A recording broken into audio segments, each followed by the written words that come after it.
This is happenings last 3 weeks ago. Nandun ako sa Europe. Nandun ako sa France, sa Italy, doon sa San Remo. Doon sa pamilya ko sa San Remo. San Remo is the place that I used to live in Italy.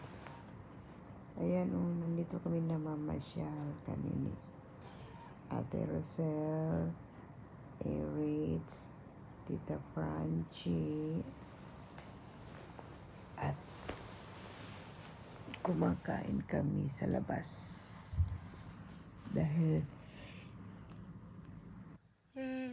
celebrate namin yung birthday ni Arisis. ganito guys,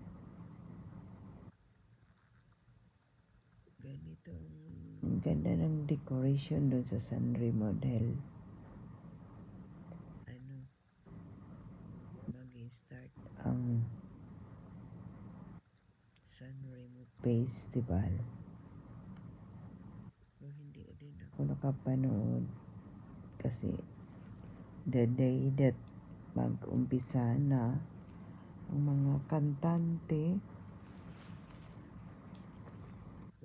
daddy then na fly na ko uli dito sa Argentina.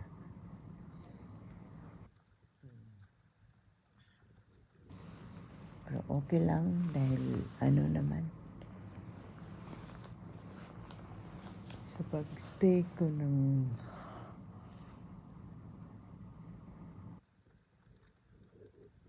2 weeks yata akong nandoon sa San Remo.